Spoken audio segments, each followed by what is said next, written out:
오늘 베드로 전후서 강의 13째 시간 하도록 하겠습니다. 베드로 전서는 5장으로 되어 있고 그 다음에 베드로 후서는 3장으로 되어 있습니다.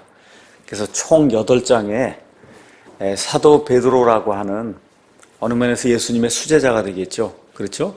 그 예수님의 수제자가 자기의 삶을 마감하면서 유언으로 그 당시를 살아가고 있던 이 성도들에게, 특별히 유대인 성도들에게 자신이 경험했던 모든 것들을 종합을 해서 지금 한 세트로 우리에게 이제 알려주고 있습니다. 지난주에는 제가 베드로전서 5장 1절에서 6절 말씀을 강의하면서 교회 안의 목사와 그 다음에 젊은 성도 그 사이의 관계가 어떠해야 되는가 이제 말씀을 드렸고, 오늘은 베드로전서 5장 7절에서 14절 이제 말씀을 가지고 베드로 전서를 마무리하면서 베드로가 로마 제국에서 살아가고 있던, 고통당하던 이 성도들에게 전달해 준 그 위로의 말씀, 그 다음에 또 마귀의 괴계를 어떻게 물리치고 이길 것인가, 마귀를 대적하는 방법을 가르쳐 줬는데 그 방법과 또 하나님의 계획과 그 다음에 성도들 사랑하면서 주는 문안 인사를 여러분에게 시간이 되는 대로 다 강의하도록 그렇게 하겠습니다. 7절 가서 보니까 너희의 모든 염려를 그분께 맡기라, 그분께서 너희를 돌보시느니라. 지금 이렇게 이제 기록이 되어 있습니다. 우리 예수님께서 이 땅에 오셔서 특별히 산상수훈이라고 하는 그런 말씀을 이제 우리에게 이제 전달해 주셨는데, 산상수훈의 많은 부분이 염려에 대한 겁니다. 염려하지 마라. 이런 말씀들을 상당히 이제 많이 이야기해 주시는데, 지금 여기 예수님의 말씀과 그 다음에 베드로가 예수님 곁에서 약 3년 반을 예수님을 쫓아다녔어요. 그렇죠? 이렇게 쫓아다니면서 베드로에게 염려할 만한 그런 사건이 굉장히 많이 생겼습니다. 근데 그런 모든 것 예수님을 통해서 해결받은 그런 상태에서 죽음을 앞두고 자기의 모든 이와 같은 경험들을 쫙 정리를 하면서 지금 이야기하는 거예요. 내가 지금까지 예수님 만난 이후로 그분께서 내게 베풀어 주신 그 은혜와 사랑을 가만히 생각해 보니까 염려를 영원히 잡아매어 둬야 되겠다. 지금 그 얘기를 지금 하고 있는 겁니다.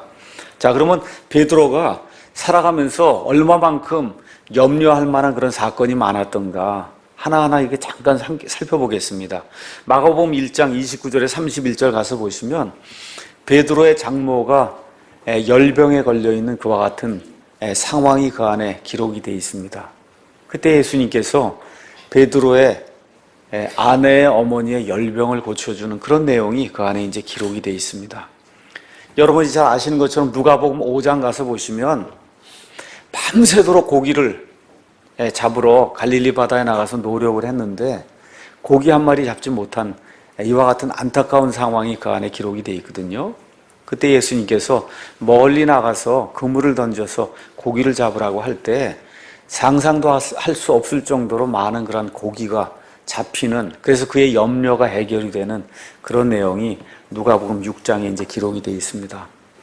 마태복음 17장 가서 보시면 가버나움에 이제 이르렀을 때 공세돈 받는 자들이 너희 선생님은 공세를 내지 않느냐 그렇게 이야기할 때, 공세를 낸다고 할 때 예수님께서 뭐라 그래요? 가서 낚시를 던져라. 거기서 올라오는 고기 그거 잡으면 그 안에 동전이 있을 테니까 그걸 가지고 너와 나의 공세돈을 내라고 예수님이 하면서 공세돈 내는 이와 같은 그 염려도 해결해 주시고, 마태복음 14장 가서 보시면 예수님이 밤에 배에 접근하시니까 영이 다가오는 줄 알고 두려워하는 그런 가운데 베드로가 예수님 원하시면 제가 좀 한번 걸어볼 수 있겠습니까? 하고 이제 이야기할 때 걸으라고 이야기하죠. 이러다 어떻게 돼요? 믿음이 떨어져서 물에 빠져서 죽을 수밖에 없는 이와 같은 상황이 될 때 얼마나 염려스러웠겠어요. 그 죽음에서 예수님이 건져주시는 그와 같은 걸 베드로가 직접 경험을 했습니다. 예수님 겟세마네 동산에서 잡혀갈 때 베드로가 화가 나서 말고의 귀를 칼로 내리쳐서, 그래서 베드로가 이제 죽을 수밖에 없는 그런 상황이 된 거죠. 이렇게 될 때 예수님이 말고의 귀를 다시 붙여주시는 그래서 베드로의 염려를 해결하는 그와 같은 내용이 나오고, 그 다음에 베드로가 이 대제사장의 관저에 들어가서 3번이나 예수님 부인하잖아요. 그 얼마나 부끄럽고 창피했겠어요. 그렇지 않습니까? 얼마나 염려가 됐겠어요.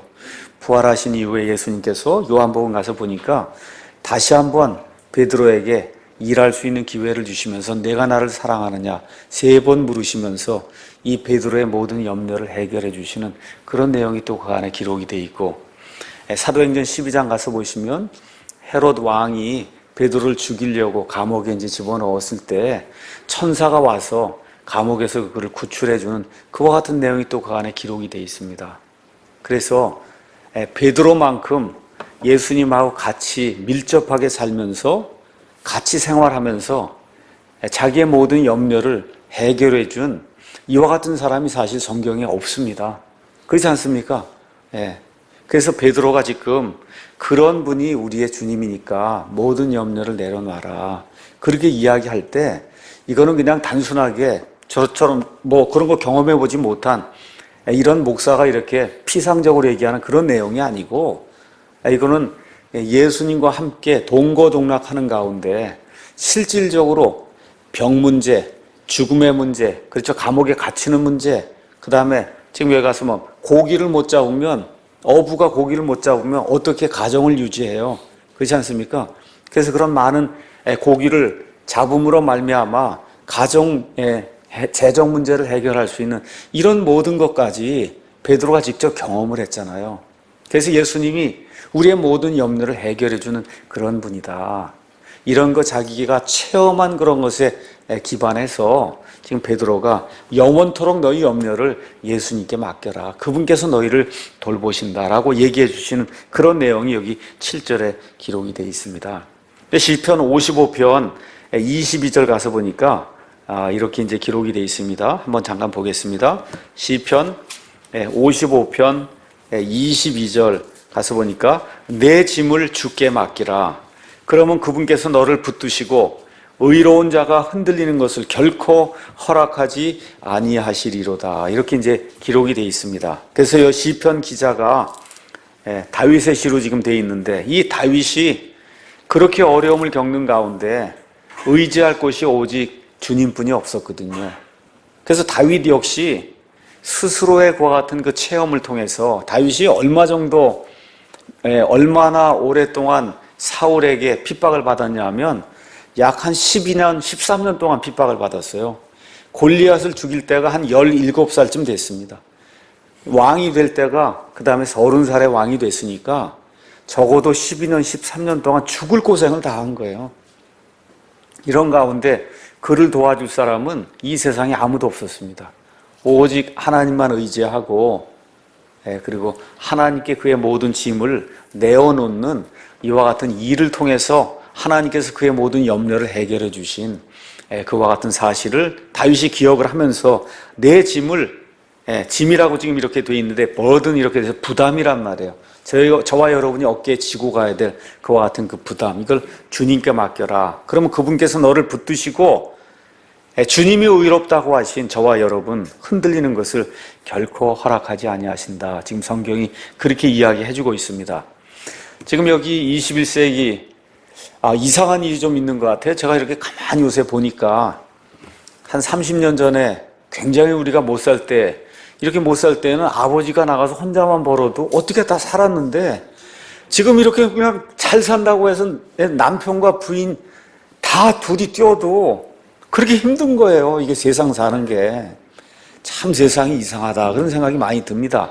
물론 그때 비하면 차도 좋고 집도 좋고 뭐 이렇게 하다 보니까 그거 유지하려고 이렇게 돈을 많이 벌어야만 이렇게 염려가 이제 많은 그런 세상 속에 저와 여러분이 사는데, 글쎄 뭐 30년 전에 뭐 못 살긴 했지만 그래도 하여튼 아버지 혼자 하고 집에서 어머니는 아이들 가르치고 교육하고 뭐 그렇게 해도 아무 문제 없이 이렇게 다 살았는데, 이상하게 하여튼 21세기가 넘어서면서부터 모든 게 이렇게 조여 들어오는 이와 같은 것을 저희가 느끼거든요. 그래서 이런 것들을 한번 생각을 해보시면서, 혹시 마음에 어떤 그 부담이 있고 재정적인 그런 부담이 있고, 또 어떤 분들 병 때문에 정말 앓는 그와 같은 부담도 있고, 이런 여러 가지 것들이 있을 때 하나님 외에는 해결해 주실 분이 없구나. 이렇게 저와 여러분이 믿으시고 하나님께 우리의 모든 염려를 영원토록 가져다 이렇게 던져놓는 저와 여러분이 되기를 예수님의 이름으로 축원합니다.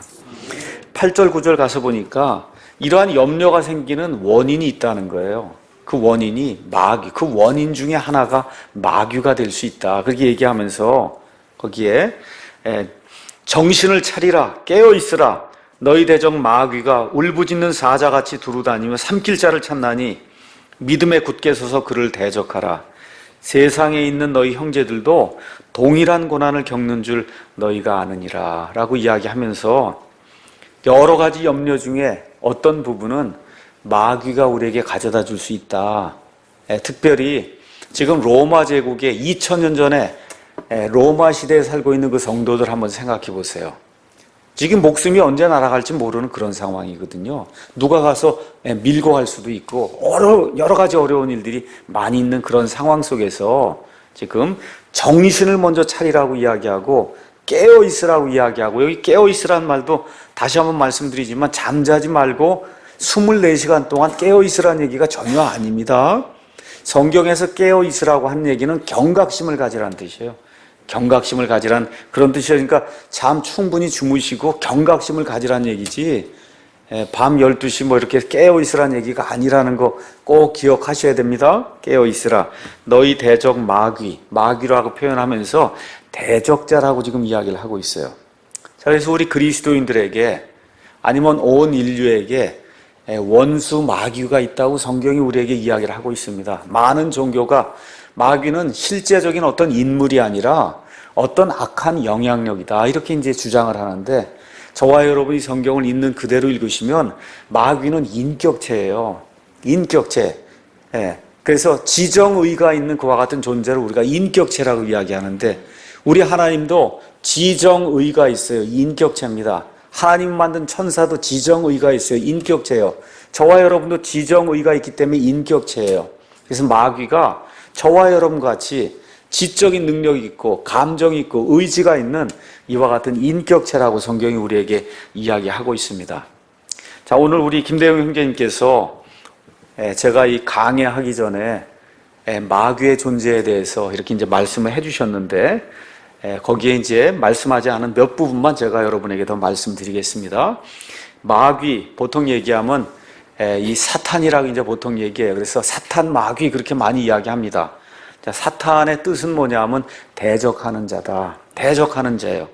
뭘 이렇게 하려고 하는데 나타나서 하지 못하도록 방해 공작을 피는 자가 그게 사탄이다. 지금 그렇게 이야기를 하고 있습니다. 자, 우리 마태복음 16장 23절, 마가복음 8장 33절 가서 보시면은 예수님께서 처음으로 제자들에게 공생의 이제 끝부분에 가서 내가 이제 수제사장들에게 넘겨져서 고난을 당하고 핍박을 당하고 그 다음에 죽었다가 사흘 만에 다시 일어난다고 하는 그런 말씀을 해주시니까 베드로가 뭐라 그래요? 주님, 절대로 그런 일이 있을 수 없습니다. 그렇게 얘기할 때 예수님이 사탄아, 그렇죠? 너는 하나님의 일을 좋아하지 않는다라고 얘기하면서 사탄아 내 뒤로 물러가라고 하는 그런 말씀을 하세요. 그런 의미의 그 사탄, 그게 뭐예요? 예수님이 가려고 하는 그런 길이 있는데 그걸 대적하는 자다, 그런 뜻이에요. 대적하는 자다. 그런 의미, 대적하는 거, 하나님의 일을 반대하고 이 비난하고 대적하는 그런 일을 하는 자가 마귀, 사탄이다. 지금 그렇게 돼 있고, 마귀라고 하는 이 존재의 이름의 뜻은 하나님 앞에서 성도들을 고소하고 비난하는 자라는 뜻이에요. 그래서 마귀에 대해서는 여러분이 욥기, 그 다음에 스가랴 이런데, 계시록 12장 이런데 잘 나와 있습니다. 욥기 여러분 가서 읽어보시면 하나님이 욥에 대해서 칭찬하게 될 때 그 하나님의 아들들과 함께 사탄이 그 앞에 나타나서 욥을 비난하고 고소하는 그런 내용이 그 안에 기록되어 있지 않습니까? 하나님이 욥에게 잘 대해주니까 지금 욥이 하나님을 섬기는 거지, 욥에게 재난을 내리고 욥의 그 생명을 취해갈 수 있을 정도로 그렇게 질병을 내리고 그러면 욥이 당장 하나님 저주하고 돌이킬 겁니다 하고, 우리는 알지 못하는데 저 하늘에 있는 천상에서 하나님 앞에서 우리 믿는 성도들을 고소하고 고발하는 그런 존재가 마귀라는 거예요. 마귀. 그 다음에 스가랴서 3장 거기 1절에도 가서 보시면은 그러면 하늘의 천상에서 열려있는 그와 같은 일이 그 안에 이제 기록이 되어 있는데 거기도 가서 보시면 사탄이 나타나서 성도를 대적하는 것과 같은 일이 그 안에 기록이 되어 있고 계시록 12장 9절에서 10절 가서 보시면 사탄 마귀의 존재에 대해서 계시록 맨 끝부분에 하나님이 정확하게 다 말씀하시면서 뭐라고 기록이 되어 있냐면 환난기에 어려움을 겪고 있는 우리 형제들을 고소하는 자다 이렇게 기록이 되어 있습니다. 그러니까 하나님 앞에 들어가서 자꾸 저 사람 믿는다고 하는데 저건 믿는 자가 아닌 것 같습니다 하고 저와 여러분이 악한 일을 하거나 악한 생각을 할 때 자꾸 그걸 가서 고소하는 그런 존재가 마귀다. 성경이 그렇게 이야기를 하고 있습니다. 그럼 사탄 마귀가 어떤 일을 하냐? 사람들 유인해서 죄를 짓게 한다. 성경이 그렇게 이야기를 하고 있습니다. 역대기상 21장 1절 가서 보시면 다윗이라고 하는 사람이 말년에 가서 사탄의 이 유혹에 넘어가서 인구조사라는 그런 내용이 있어요. 인구조사. 인구조사를 한다는 얘기는 쉽게 얘기하면 우리 교회가 몇 명 인원이 있다. 이런 거 얘기하는 거예요. 우리 교회 예산 1년에 얼마다. 이렇게 얘기하는 겁니다. 이 정도가 되기 때문에 내가 성공한 목사다. 이런 거 주장하는 게 그게 인구조사하는 거예요. 다윗이 지금까지 많은 일들을 하고 하나님의 은혜를 입어서 왕국을 크게 통치하게 됐는데 맨 끝에 가서 교만하게 된 거예요. 마귀의 꾀임에 넘어가서 이 모든 것들을 그래도 내가 한 게 아니냐. 도대체 얼마만큼 내가 이 모든 걸 이룩했느냐. 이거를 알아보기 위해서 인구조사하는 그런 내용이 나오는데 거기에 누가 개입한다고요? 사탄이 개입을 했다. 그렇게 기록을 하고 있습니다. 자, 그래서 누가복음 22장 31절에도 예수님께서 이 제자들에게 십자가에 달려 돌아가시기 전에 사탄이 너희를 밀 까부르듯이 여러분 이렇게 채 위에 올려놓고 곡식을 이렇게 까부르지 않습니까? 결을 날리기 위해서 그렇게 하듯이 너희를 까부른다는 거예요. 이렇게 우리 믿는 사람들까지도 이렇게 까부르는 그와 같은 일을 하고 있다. 또 사람에게 고통을 주는 육신적 도덕적 죄의 창시자가 마귀라고 성경이 이야기하고 특히 죽음까지도 가져오는 악한 성향을 만든 그런 장본인이 마귀라고 성경이 이야기하고 있습니다. 성경에 가서 보시면 병에 걸린 사람들 이야기가 많이 나옵니다. 모든 병이 다 마귀가 가져다준 그런 병이 아니에요. 베드로의 장모의 그 열병은 말 그대로 그냥 열병입니다. 근데 누가복음 13장 16절 가서 보시면 18년 동안 마귀에게 얽매여 있었던 한 여인의 이야기가 나와요. 그 여인이 병을 얻었어요. 그 병은 18년 동안 마귀가 가져두던 그런 병이다. 성경이 그렇게 이야기하고 있고 히브리서 2장 14절 가서 보시면 죽음의 권세를 가지고 사람들을 이렇게 자기가 원하는 대로 주무르는 자가 마귀다. 성경이 그렇게 이야기를 하고 있습니다. 그래서 한마디로 사탄 마귀는 사람을 부추겨 죄를 짓게 하고 또 예수 그리스도의 복음을 가로막는 모든 방해 요소의 근원이 마귀라고 그렇게 이야기를 하고 있습니다. 그래서 아까 이야기한 대로 원래 사탄 마귀는 이름이 루시퍼였어요. 그래서 이사야서 14장 12절에서 20절 또 에스겔서 28장 11절에서 19절 가서 보시면 덮는 그룹 특히 거기 가서 보시면 기름 부음 받은 그룹이라고 돼 있어요. 기름 부음 받다는 얘기는 메시아라는 뜻이에요. 여러분 그리스도가 두 종류의 그리스도가 있어요. 하나님의 기름 부음 받은 그리스도가 있고 이 마귀도 기름 부음 받은 자예요. 그게 뭐 적그리스도, 적그리스도에게 능력을 베푸는 그와 같은 자가 마귀다. 그렇게 이제 이야기를 하고 있습니다.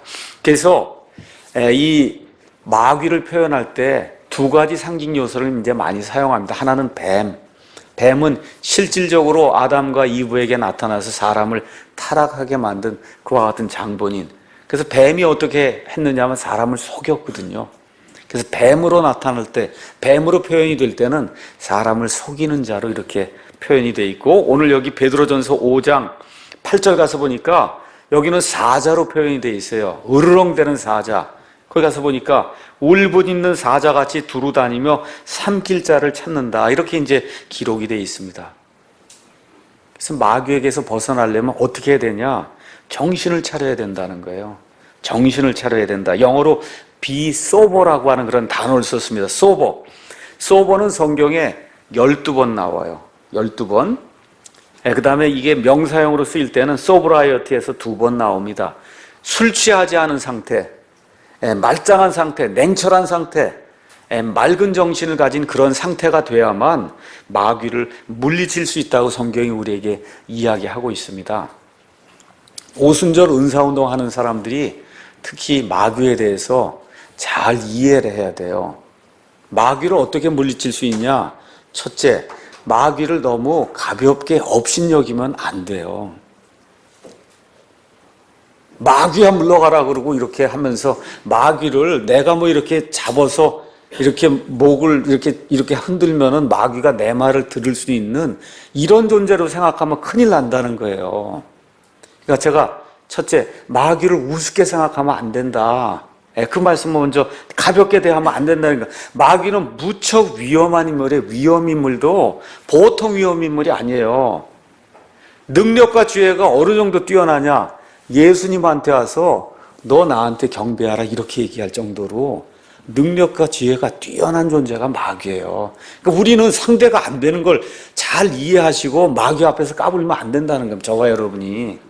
마귀가 예수님도 경배하도록 그렇게 만들 정도로 능력과 지혜가 뛰어난 그런 인물이기 때문에 마귀를 가볍게 대하면 안 된다는 거예요. 마귀는 또 누가 있어요? 쫄개들 마귀들이 많은데 이 마귀들 역시 타락한 천사예요. 엄청나게 큰 위력을 가지고 있는 그러한 존재다. 한마디로 우리 힘으로는 이길 수 없는 존재라는 사실을 저와 여러분이 꼭 기억해야 된다는 겁니다. 심지어 하나님의 천사장이라고 하는 미가엘도 마귀에게 직접 정죄의 말을 던지지 못했어요. 우리 유다서 한번 잠깐 보겠습니다. 이 베드로전서 옆으로 쭉 넘기시면 그럼 유다서가 나옵니다. 그 유다서 가서 보시면 8절에서 9절. 또 그와 마찬가지로 이 추악한 꿈꾸는 자들도 육체를 더럽히고 통치권을 멸시하며 위험 있는 자들을 비방하는도다. 그러나 천사장 미가엘도 모세의 몸에 대하여 마귀와 다투며 논쟁할 때 하나님이 혹시라도 이스라엘 백성이 모세의 몸을 가지고 무덤을 만들고 그리고 거기 와서 예배드리고 하는 이와 같은 악한 우상 숭배를 할까봐 하나님이 모세가 죽을 때 그 몸을 하나님이 들어다가 어디다 놓으셨어요. 아무도 그의 무덤을 알 수 없도록. 이렇게 할 때 누가 나타났냐 하면 여기 마귀가 나타난 거예요. 이 마귀가 나타나서 이 몸을 내게 달라 이런 이야기를 이제 하게 될 때 거기 천사장 미가엘이 나타나는데 미가엘이 너 죽어 이런 얘기 하지 않았다는 거예요. 뭐라고 했어요? 마귀와 다투며 논쟁할 때 감히 그에게 욕설로 비난하지 아니하고 다만 이르되 주께서 너를 꾸짖으시기 원하노라 하였느니라. 오늘 우리 김영재님이 얘기한 대로 마귀가 얼마나 능력 있는 존재냐. 천상에 있는 존재들, 그 천사들의 3분의 1이 마귀를 따라갈 정도로 엄청난 능력과 위엄을 소유한 그런 자라는 거예요. 그래서 여기 있는 것처럼 위엄 있는 자들을 비방하는도다 얘기하면서 뭐를 얘기하는 거예요? 이 마귀가 그 정도로 위엄이 있는 자다. 그렇기 때문에 함부로 마귀 하면서 그렇게 마귀 앞에서 마귀를 가볍게 이렇게 여기는 그런 일을 하면 안 된다는 겁니다. 그렇죠? 그러니까 저와 여러분이 무슨 일이 생기면 마귀가 일으키지 않은 건데도 이건 마귀가 일으켰다 그러고 이렇게 얘기하면 마귀를 우습게 여기는 일이에요. 안 된다는 거예요. 그게 병 생기고 고통 생기고 어려움 생기면 말할 때도 좀 조심해서 얘기를 해야 돼요. 그래서 마귀는 누구에게만 붙냐? 늘 마귀 얘기하는 사람에게만 붙어요. 다락방, 아시죠? 다락방 맨날 마귀 얘기하거든요. 그렇죠? 또 성락교회 맨날 귀신 얘기하거든요. 이런 사람에게만 마귀가 붙지 정상적인 사람은 예수 그리스도의 복음 얘기하고도 바빠요. 뭐 마귀 얘기할 필요가 없는데 그런데 빠져있는 사람, 소위 마귀 들린 사람이 마귀 얘기를 많이 하는 거예요. 그러니까 우린 긍정적으로 예수 그리스도의 복음을 선포하고 무슨 문제가 생기고 병이 생기고 뭐가 생기거나 할 때 우리 자신을 돌이켜보고 잘하면서 이 모든 게 다 마귀라고 이렇게 얘기하는 그런 실수를 범하면 안 된다는 거예요. 심지어 천사장 미가엘도 그 다룰 수가 없으니까 주께서 너를 꾸짖으시기 원하노라고 모든 걸 주님께 내어 맡기는 이런 정도의 위엄을 가진 자가 마귀다. 마귀의 쫄개들도 마찬가지고요. 그러니까 귀신을 쫓는다 그러고 그렇게 하면 그 사람, 그 존재들이 웃어요. 그 존재들이 너희가 어떻게 나를 이길 수 있느냐고. 그게 할 수 없는 그런 일이거든요. 그래서 정신을 차려야 된다. 그 정신을 차려야 된다고 얘기할 때 이 소버라고 하는 그런 단어가 이렇게 성경에 14번이나 나오는데, 개역 성경은 이걸 대부분 번역하지 않거나 건너뛰거나 대충 번역을 했어요. 예를 들어 디도서 2장 2절에도 연로한 남자들이 맑은 정신을 가지고 살아야 된다. 맑은 정신, 소버. 이렇게 한 건, 늙은 남자는 절제해야 된다. 여러분, 절제하는 거하고 맑은 정신 갖는 건 다른 거예요. 디모데전서 3장 2절, 거기 가서 보시면은 목사와 그 다음에 집사의 자격이 나와요. 그 목사와 집사의 자격 중에 하나가 뭐냐? 맑은 정신을 가져야 된다는 거예요. 맑은 정신. 이 맑은 정신을 개역 성경은 신중해야 된다, 절제해야 된다, 이런 식으로 이제 번역을 해놓으니까 어려움이 이제 생기는 겁니다. 여기도 지금 정신을 차려라 지금 이렇게 돼 있는 걸 개역 성경은 근신해라. 근신이 뭐예요? 이거 벌 받을 때 몸과 행동을 조심하는 게 그 근신 아닙니까? 그거 아니고 정신, 맑은 정신을 가져야 마귀를 이길 수 있다는 거예요. 자, 맑은 정신이 없으면 성경을 바로 보기가 어렵습니다. 여러분, 술 취하면, 술에 취한 듯 물에 취한 듯 이렇게 혼동이 이게 생기면은 그러면 명확한 걸 구분하지 못하거든요. 지금 마찬가지예요. 저와 여러분이 마귀를 이기기 위해서는 일단 맑은 정신을 가져야 된다. 그래서 맑은 정신을 가져야 이 하나님의 말씀을 읽을 때 맑게 들어오는 거예요. 이게 아무리 맑아도 저와 여러분의 정신이 혼탁하면 그러면 맑은 그러한 말씀으로 들어오지 않는다는 겁니다.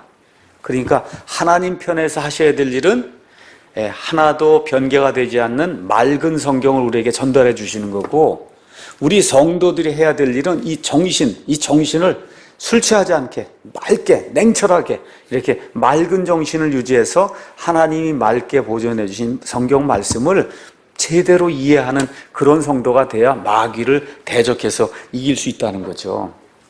자, 맑은 정신이 없으면 판단을 못합니다. 많은 교회가 판단하지 못하는 그러한 그리스도인들을 만들어내거든요. 절대 판단하지 마라. 큰일 나는 거예요.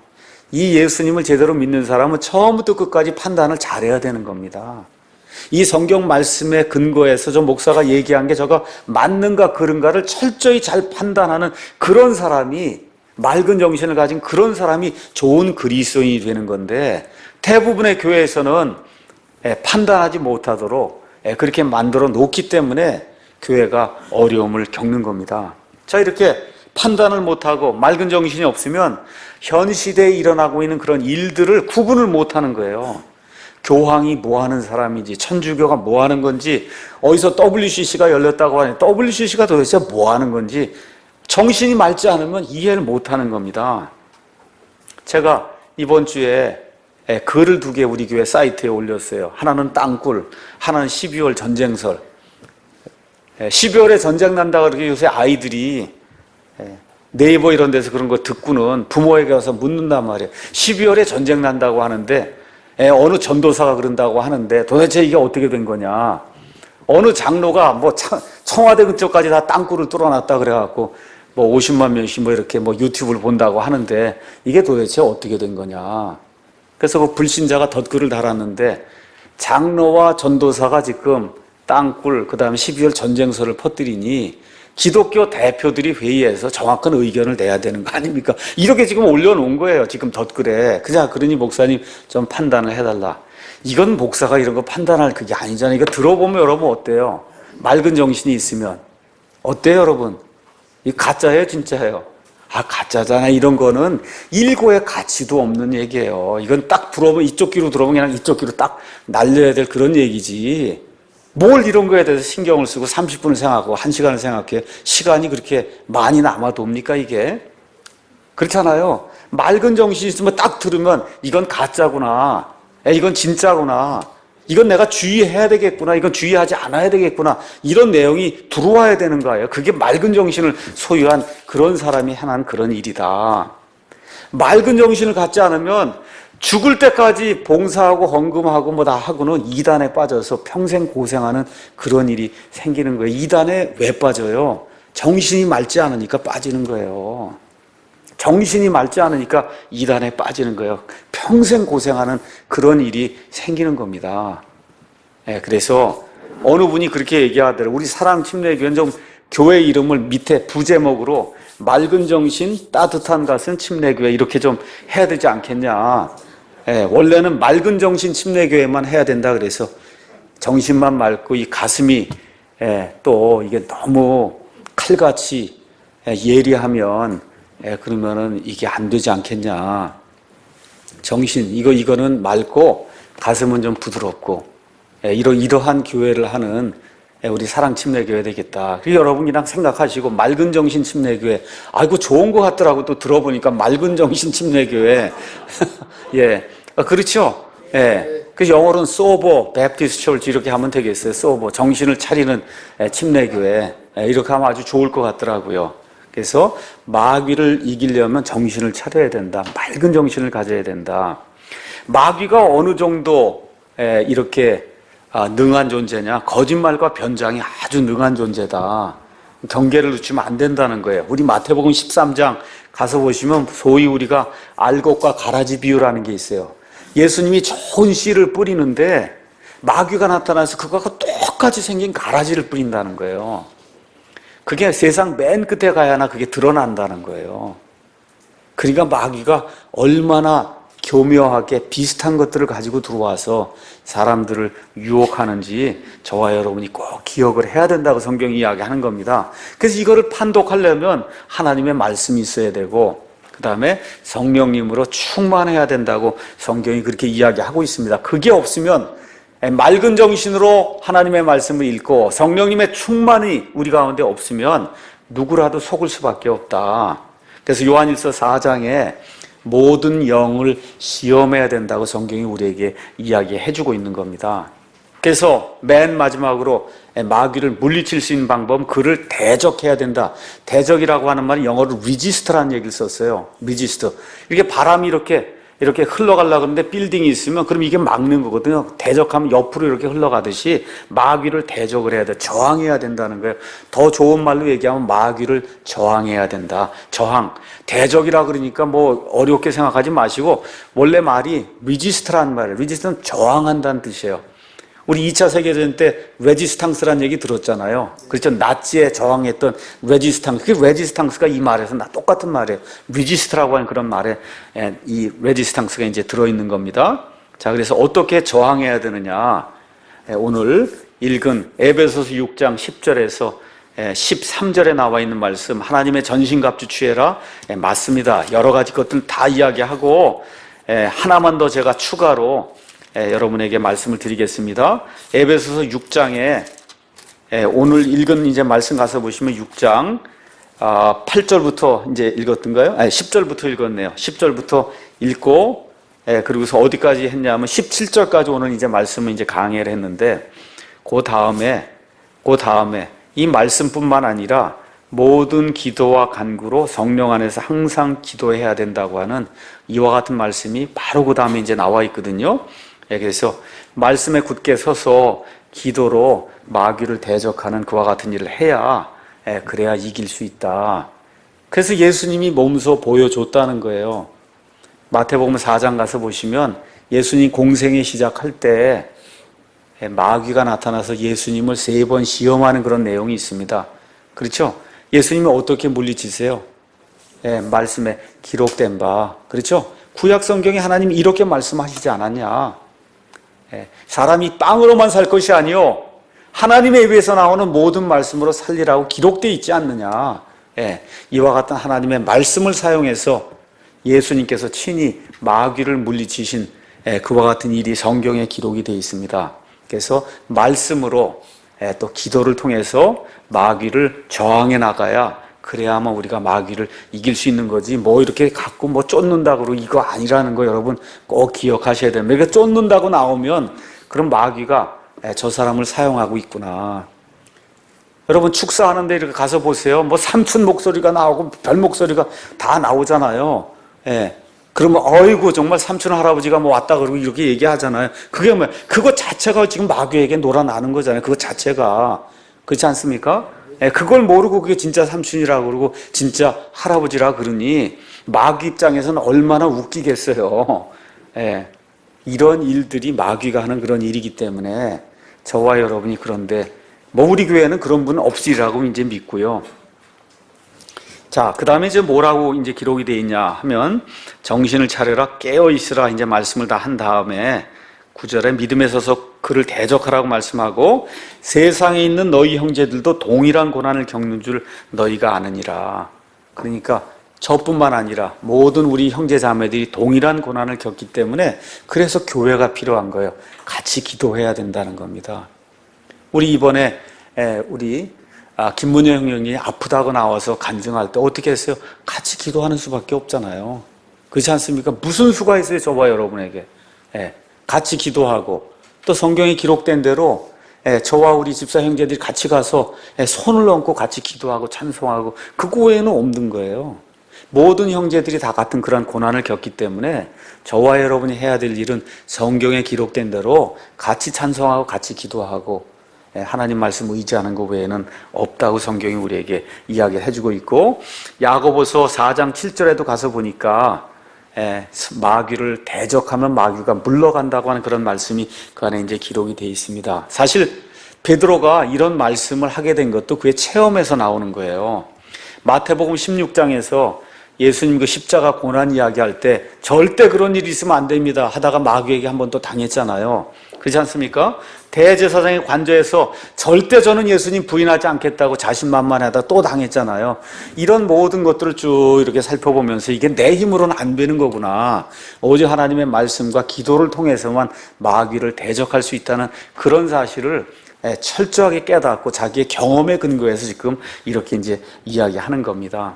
그런데 중요한 게 있어요. 여기 보면 저항한다는 말이 나오잖아요.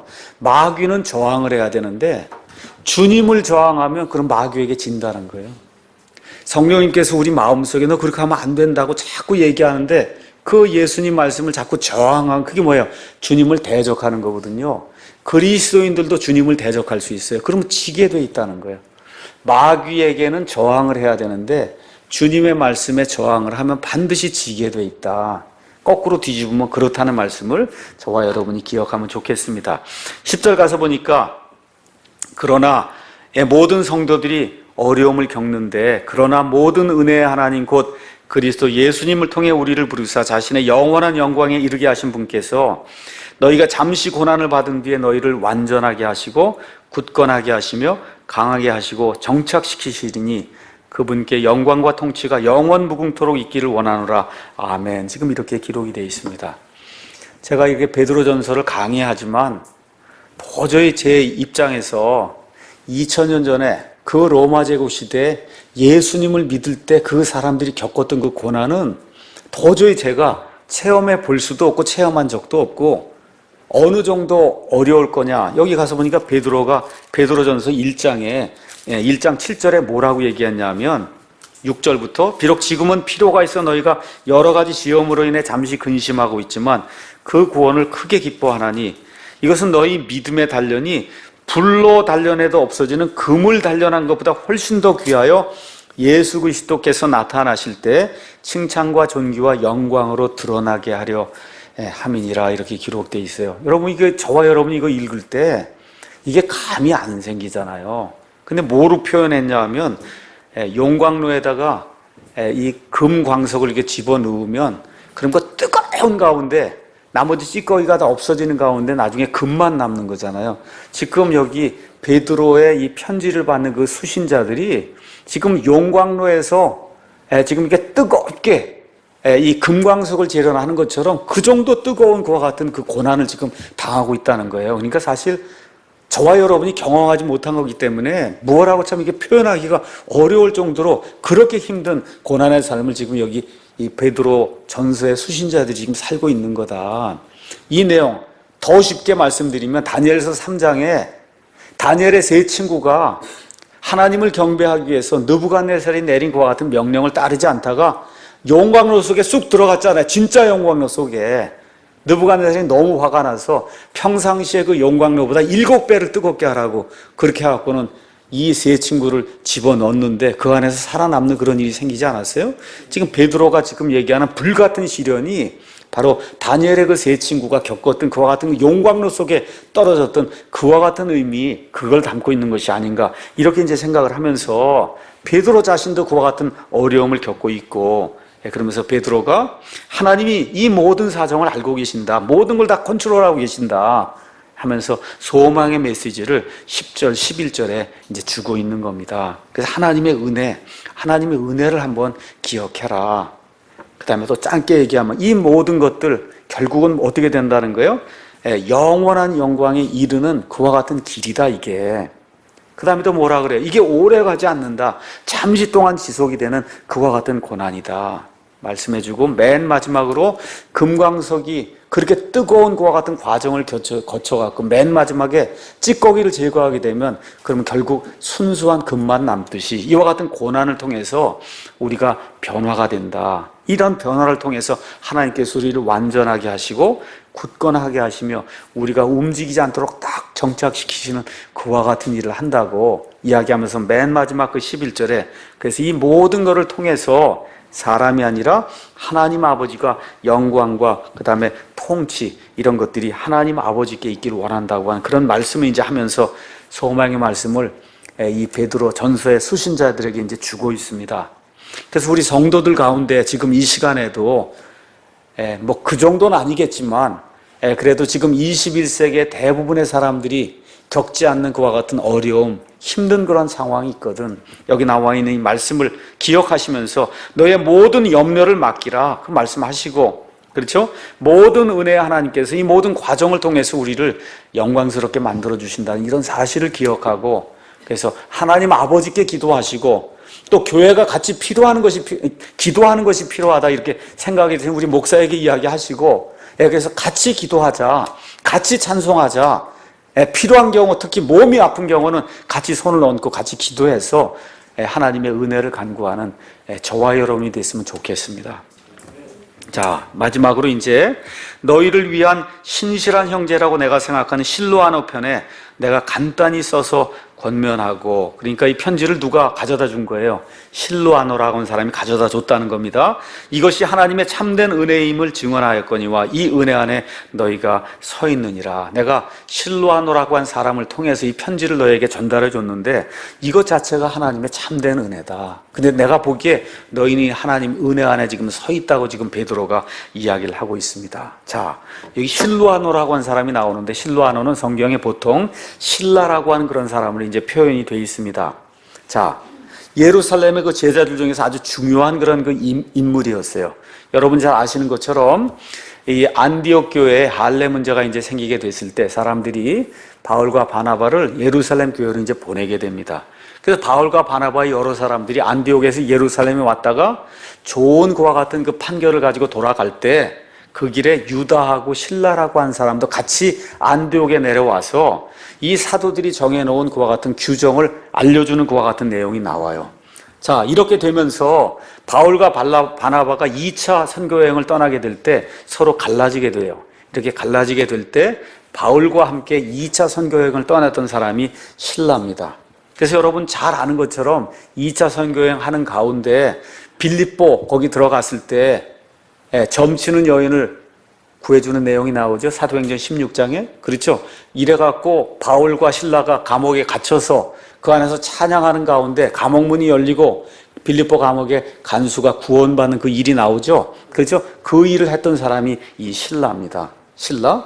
그래서 성경에 이제 가서 보시면 실라는 항상 신실한 것과 같은 형제로 나타나고 주님의 교회들로부터 칭찬을 받은 그런 사람으로 나타나는 걸 우리가 이제 알 수가 있습니다. 13절 가서 보니까 너희와 함께 선택받은 바빌론에 있는 교회가 너희에게 문안하고 내 아들 마가도 그리하느니라. 이렇게 이제 기록이 되어 있습니다. 자, 너희와 함께 선택받은 바빌론에 있는 교회 이렇게 되어 있는데 영어로 한번 가서 이렇게 13절 가서 보시면 The church that is at Babylon 이렇게 되어 있는데 철치 데디스가 영어로 가서 보면 이탈릭으로 돼 있죠.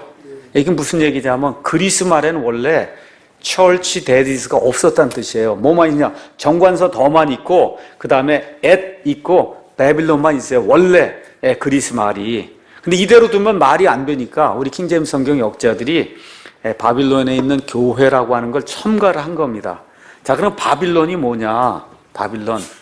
대부분의 사람들이 두 종류의 이제 의견을 내고 있습니다. 한 종류는 진짜로 이 메소포타미아의 유프라테스 강가에 있는 그 바빌론이다, 이렇게 주장하는 그런 사람들이 있습니다. 그 당시에 유대인들이 많이 살았기 때문에 유대인들의 할례자들의 사역자로 부르심을 받은 베드로가 그 바빌론, 메소포타미아에 있는 그 바빌론에 가서 유대인들에게 말씀을 전하면서 거기에 교회가 형성이 됐다, 이렇게 주장하는 분들, 이런 분들이 있고, 또 어떤 분들, 소수지만 또 어떤 분들은 그 당시에 로마를 그냥 로마라고 얘기하면, 그러면 이 로마의 제국의 황제나 누가 보면 이거 알기 때문에 그렇게 표현할 수 없어서 그냥 바빌론이라고 이렇게 했다는 거예요. 그러니까 바빌론이라고 하면 그게 로마구나, 이런 식으로 이해하도록 그렇게 이 바빌론을 썼다, 이런 주장을 하는 그런 분들이 있습니다. 하여튼 뭐 제가 봤을 때는 있는 그대로 이 유프라테스 강가에 있던 그 바빌론으로 보는 것이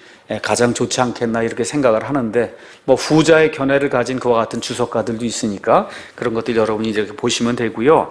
여기에 보면 어떤 사람이 나오는데, 누가 나오냐면 내 아들 마가, 그렇게 얘기해요. 그러면 또 이거 잘못 생각해서 베드로가 진짜 아들이 있었는데 마가인가 보다 이렇게 생각하시면 안 됩니다.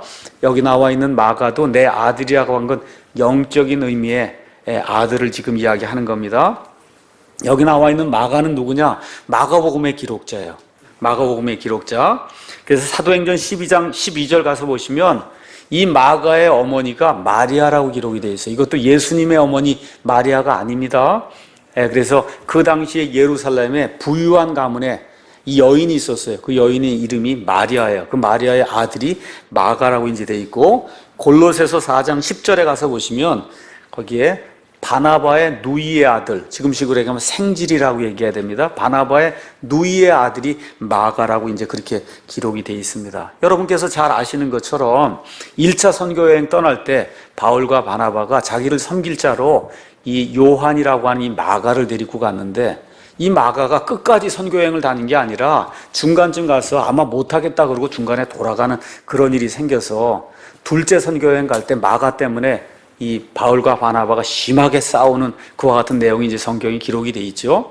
그래서 거기까지 보면 마가가 이게 별로 그게 좋지 않은 사람인가 이렇게 생각이 되는데, 나중에 다시 돌이키고 그래서 이 사도 바울의 사역을 도와주는 그와 같은 일을 하면서 사도 바울에게 큰 유익을 가져다 준 그와 같은 사람으로 성경이 이제 표현이 되어 있습니다. 디모데후서 4장 11절 가서 잠깐 보겠습니다.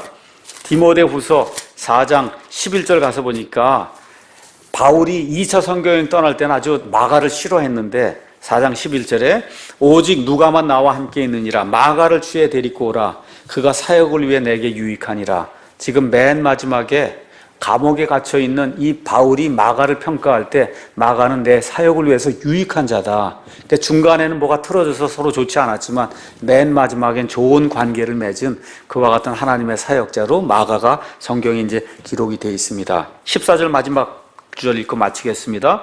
너희는 사랑의 입맞춤으로 서로 인사하라. 여기 나와 있는 사랑도 love가 아니라 charity, 희생하고 남을 먼저 배려하는 그와 같은 사랑, 입맞춤으로 서로 인사하라. 여러분 알다시피 그 당시에는 남자든 여자든 이 그리스도인들 또 친한 사람들이 있으면 서로 껴안고 이렇게 입을 맞추는 그와 같은 풍습이 있었습니다. 그러니까 지금 그런 식으로 하면 안 되고, 지금은 만나면 악수하는 거예요. 악수. 지금 기록했다 그러면 너희는 사랑의 악수로 서로 인사하라, 이렇게 지금 기록이 돼 있을 거예요. 그 당시의 풍습으로는 사랑의 입맞춤으로 서로 인사하라고 이제 그렇게 기록이 돼 있습니다. 또 재미있는 게 사도 바울의 서신서 가서 보시면 맨 끝에 가면 예수 그리스도의 은혜가 너희와 함께 있기를 원하노라. 바울은 이 서신서를 끝마칠 때 꼭 은혜가 너희와 함께 있기를 원하노라, 은혜를 맨 끝에 강조를 했는데, 사도 베드로는 평강이 너희와 함께 있기를 원하노라. 평강. 왜 그러냐면 이 유대인들은 만나면 인사가 지금도 샬롬이에요. 샬롬. 샬롬 뭐예요? 평강이 있느냐, 그렇게 얘기하는 거거든요. 그래서 특별히 베드로는 이 할례자들의 사역자였기 때문에, 특히 그의 복음 선포의 대상이 유대인이었기 때문에 쉽게 얘기하면 샬롬, 그렇게 얘기한 겁니다. 너희에게 샬롬이 있기를 원한다, 이렇게 이야기하면서 평강의 인사로 이 베드로전서를 마감하는 그런 내용이 14절에 기록이 되어 있습니다.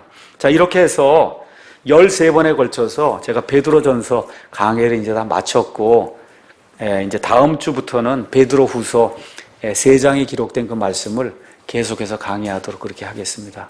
잠깐 기도하고 마치겠습니다.